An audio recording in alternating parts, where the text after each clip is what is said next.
Hi there, apa kabar semuanya? Semoga sahabat-sahabat hari ini dalam keadaan baik-baik saja. Jumpa lagi dengan saya di channel pembelajaran bahasa Inggris, di channel Pojo Inggris. Dan pada hari ini kita akan latihan TOEFL Exercise Strategy 15.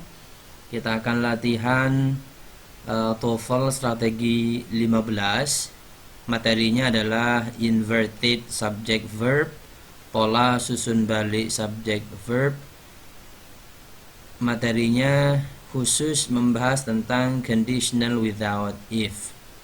Dan ini adalah kelanjutan video dari video sebelumnya, pembahasan tentang materinya. Dan sekarang kita masuk kepada exercise, latihan ya. Mari kita langsung masuk kepada soal nomor 1. Soal nomor 1 berbunyi, the report would have been accepted bla bla bla in checking its accuracy. Di sini kita memiliki satu kalimat. Sebelum yang rumpang ini ada kalimat the report menjadi subjek, would have been accepted menjadi verb ya, yang bentuknya bentuk pasif. Maknanya laporan itu would have been accepted, akan diterima bla bla bla in checking its accuracy, dalam pengecekan atau penanganan its accuracy, keakuratannya. Tinggal kita mengisi kata yang kosong di sini. Jawaban yang pertama berbunyi if more care. If di sini menjadi connector, yang bermakna jika. Kemudian more care di sini sebagai subjeknya. More care maknanya penanganan yang lebih ya. More care, penanganan yang lebih. Setelah ini subjek, di sini tidak ada verb ya. Maka kalimat atau pilihan alfa salah. Pilihan bravo, di sini more care had been taken. More care jadi subjek, kemudian had been taken jadi verb.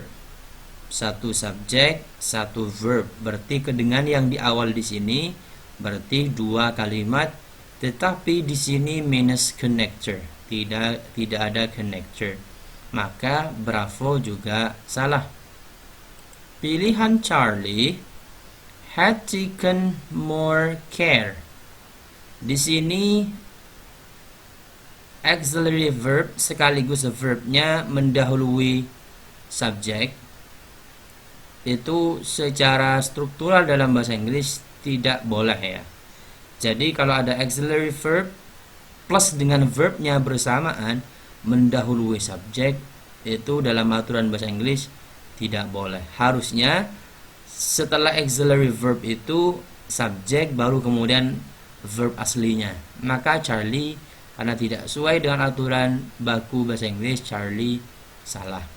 Berarti yang benar adalah pilihan delta. Pilihan delta had sebagai auxiliary verb yang bentuknya past perfect, kemudian more care jadi subjeknya, been taken jadi verb dalam bentuk pasif ya, dalam bentuk pasif. Di sini tidak ada connector penghubung karena memang connectornya dihapus ya. Dihapus, asal mulanya connectornya yaitu if. Kalimat aslinya the report would have been accepted if more care had been taken in checking its accuracy. Cuman dalam materi video yang saya upload sebelumnya, Kalau dalam conditional sentence ketika auxiliary verbnya terdiri dari had atau were atau should, maka susunannya bisa disusun inversi. Verbnya, auxiliary verbnya mendahului subjek dengan syarat nanti connector berupa if dibuang. Asal mulanya saya ulang sekali lagi, the report would have been accepted if more care had been taken in checking its accuracy. Cuman karena if-nya dibuang, connector if-nya yang di sini dibuang, maka nanti polanya auxiliary verb-nya mendahului subjek yang more care. Maknanya laporan itu akan diterima jika ada penanganan yang lebih yang dilakukan di dalam mengecek keakuratannya. Jadi soal nomor 1 jawabannya adalah yang delta. Sekarang kita pindah ke soal yang nomor 2. Di sini ada kata were mendahului kalimat. Were ini auxiliary verb ya. Atau a verb yang bentuknya to be mendahului kalimat. Ini ada dua kemungkinan. Bisa bentuknya kalimat pertanyaan dengan syarat diakhiri dengan question mark yang di sini, tanda tanya. Berarti kalau di sini sudah tidak ada tanda tanya, berarti kalimatnya bukan kalimat pertanyaan, melainkan kalimat pernyataan. Kok bisa ini disebut dengan kalimat pernyataan kalau were mendahului kalimat? Karena memang di sini adalah pola inversi di conditional sentence without if. Di sini were bla bla bla millions of dollars each year replenishing eroding beach, the coastline would be changing even more rapidly. Kita lihat jawaban pilihan A, alpha. The US Army Corps engineers not spending. Ya. Di sini the US Army Corps of Engineers menjadi subjek ya. Kemudian not spending menjadi verb ya, yang bentuknya negatif. Kita lihat pilihan Bravo. The US Army Corps of Engineers not spent. Yang Charlie, the US Army Corps of Engineers does not spend. Yang Delta, not spending the US Army Corps of Engineers. Bentuknya hampir sama, tinggal kita melihat bentuk yang di sini.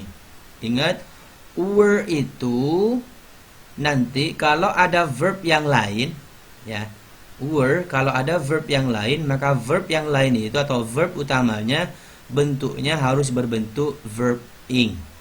Harus berbentuk, saya ulang sekali lagi, kalau ada were, setelah were ada bentuk verb yang lain atau verb utamanya, maka nanti verb utamanya harus berbentuk verb ing. Tinggal kita lihat yang tidak berbentuk verb ing kita coret. Yang Bravo karena tidak berbentuk verb ing kita coret. Kemudian yang Charlie karena tidak bentuk verb ing juga kita coret. Lebih-lebih yang Charlie ada does yang tidak bisa bersama dengan were. Tinggal pilihannya adalah yang delta dan alpha. Kalau kita memilih yang delta, ini a verb, auxiliary verb dengan verb utamanya mendahului subjek. Itu sekali lagi sama dengan yang nomor 1 tadi, secara susunan bahasa Inggris tidak boleh. Jadi auxiliary verb plus dengan verb utamanya atau main verbnya mendahului subjek dalam bahasa Inggris tidak dikenal. Maka delta juga salah. Jadi yang benar adalah yang alpha, were the US Army Corps of Engineers, ini menjadi subjek. Kemudian not spending ini menjadi main verbnya. Were menjadi auxiliary verb. Kok di sini bentuknya bukan pertanyaan, kok tidak ada question marknya? Karena memang di sini kalimatnya kalimat pernyataan, statement. Hanya saja polanya disusun inversi karena asal mulanya ini dari bentuk conditional sentence yang sengaja membuang connector if. Asli kalimatnya gimana?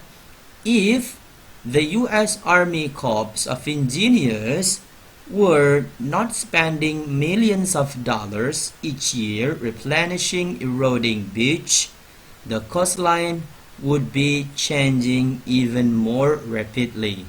Maknanya apa? Maknanya jika korps tentara atau korps angkatan darat Amerika, jika korps insinyur angkatan darat Amerika not spending, tidak menghabiskan millions of dollars,